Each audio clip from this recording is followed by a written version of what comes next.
Welcome to another episode of Esencia, Latina Wellness Podcast. I'm your host, Katherine Castro, and today we're diving into a transformative practice that can support your fertility path. Whether you're just starting out or you have been on this journey for a while or are exploring alternatives, this episode is here to empower and inform you. I'm joined by Marta and Zsofia Jamieson, the co-founders of the Fertility class, an online platform offering a movement-based program designed to support women's hormonal reproductive health. Welcome, ladies. Thank you so much. We were already having like a nice conversation in the dressing room. I forgot the word earlier. But tell me, how did this come about, the fertility class? How did this happen? I think as with both health companies, it starts with something traumatic that happened to you, something personal. And that's exactly what happened here. I had severe PCOS, polycystic ovarian syndrome, with few periods a year, lots of acne, and I started researching, after a long road of going through the medical path and not really having success, and discovered exercises that can actually impact your period health, your hormonal health. And it's not a connection that we make. And this is 15 years ago. Yep. And even today, this is not a connection that we make, but it was truly life-changing for me. And so it was a long, windy road.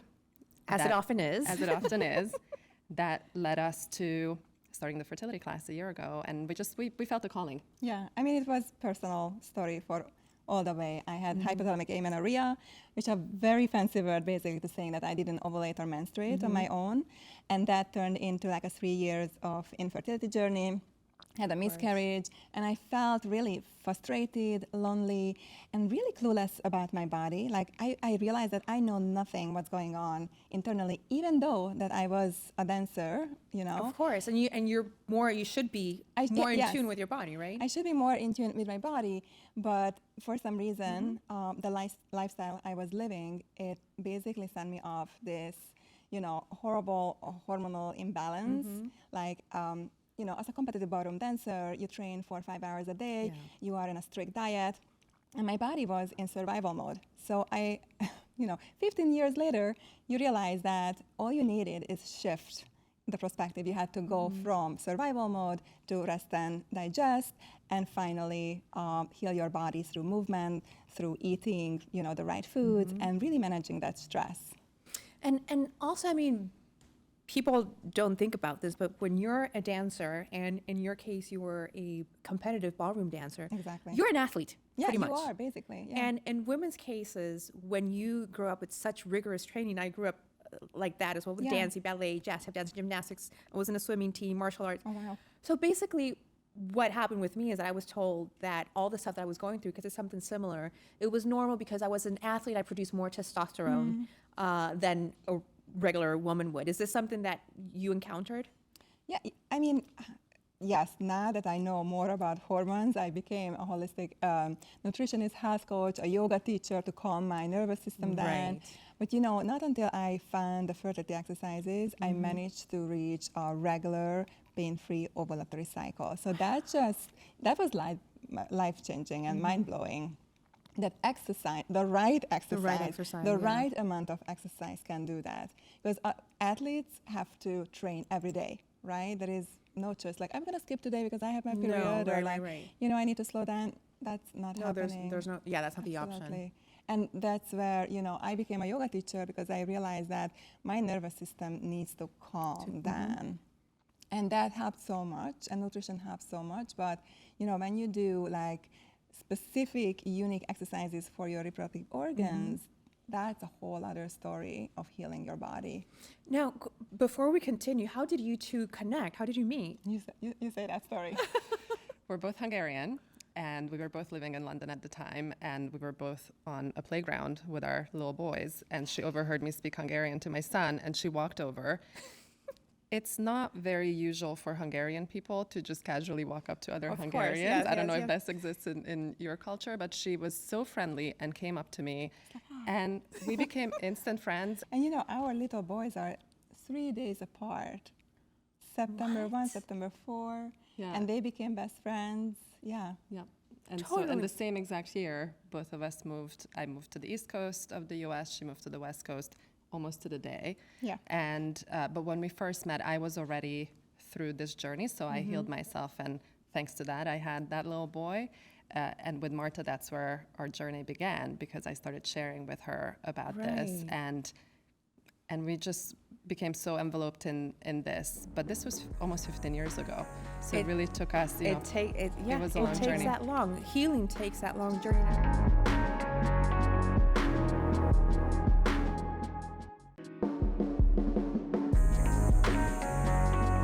Zsofia, I wanted to talk about your personal journey after, overcoming your own battle with PCOS. How does this experience shape your approach to health advocacy? When you're in this situation, you just feel like it's, you're so alone, and is there a solution? Am I going to the grave with this? Or are you going crazy? Am I going crazy? But in hindsight, what a blessing, because I worked in fashion for 20 years, and it was what I felt was such a fulfilling career.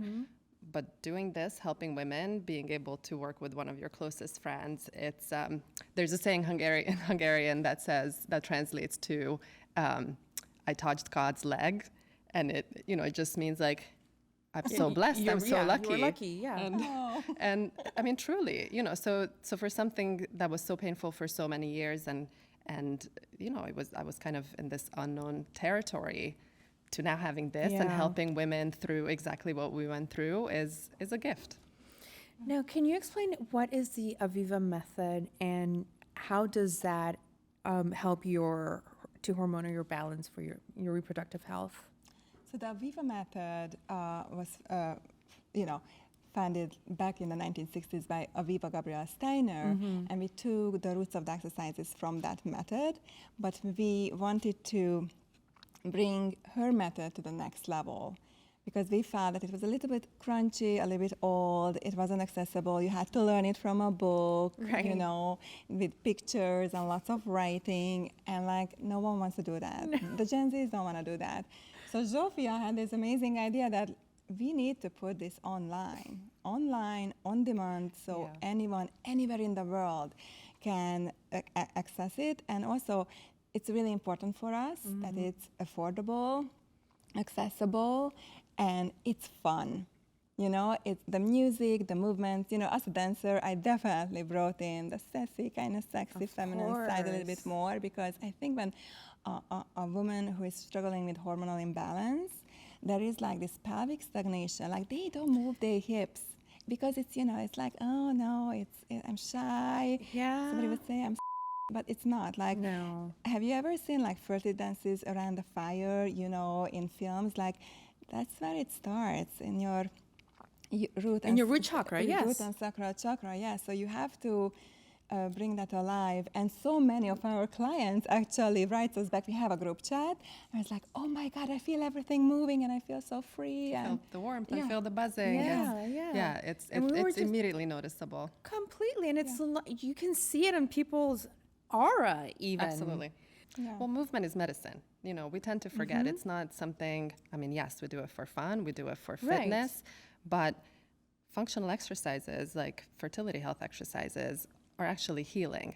And so, it's not just about, yes, I need to get my workout in. You can literally heal your illnesses body, and your body through functional movement. And let's talk about functional movement and balancing our hormones and our reproductive system. How does that work? What are the specific type of movements? So these movements are very specific and unique. You don't see this anywhere else. And it's really focusing in the pelvic area. So you engaging the lower belly muscles, the muscles covering the pelvis.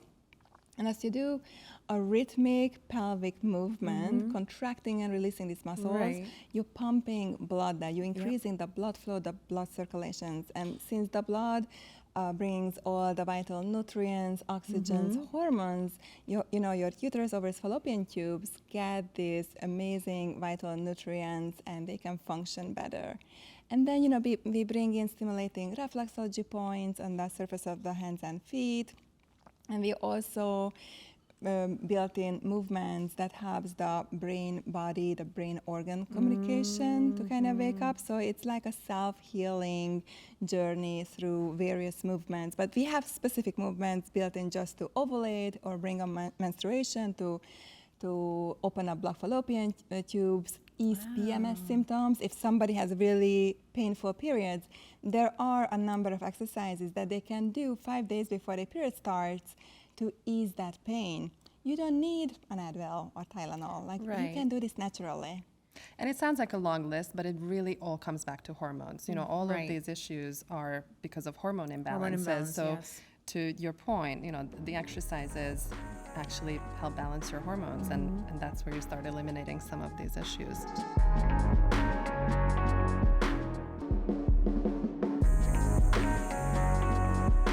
Now, Zsofia, as a fertility advocate, what are common misconceptions that you found? I find the biggest misconception to be is that you need such outlandish solutions to your problems. And 90% is attainable and affordable, and it rests on 4 to 5 pillars, which is food, movement, mental wellness, community, and we focus on the movement element. This is our where we add the magic. But if you get those right and just do the basics, you're 90% there.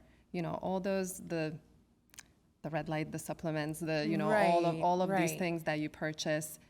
Yes, they can move the needle a little bit, but the foundation of fertility health is just those simple pillars. And as much as you can follow that every day is actually going to get you to a really great place.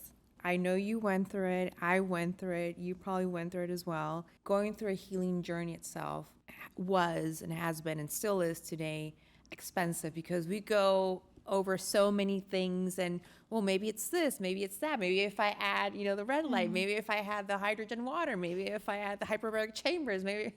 So there's a lot of things really going outside that are very costly, but it's also not practical because not everybody can afford those things. So I like that you keep it very, very basic and simple, really. Everything you have to heal yourself, it's within you and accessible also. Yeah, absolutely. And one of the things that I think I personally underestimated is the importance of fertility and the importance of community in the fertility space, because it is such a lonely journey. You are, inundated with so much information, but you can't really build a connection around this because you're alone in this. So something that we have really built out over this past year, in addition to, offering something that's fun. I mean, you're coming to us to exercise. We have great music. It's really upbeat. Love. I mean, she moves beautifully, as a former dancer. And in addition to that, we have a community. We've built this community of women that aren't just coming to commiserate. You can talk about your feelings and your situation, but you're talking about your successes, your wins, your how you're feeling that day, how that exercise session went, and that's been such a beautiful, unexpected addition to the fertility class. And I think it just also adds, which is one of the topics that we talked about in one of the episodes, it adds joy to your life. When you move, and you move mindfully, like rhythmic pelvic movement with breath, it lowers the cortisol level, that parasympathetic nervous system kicks in, and you feel better.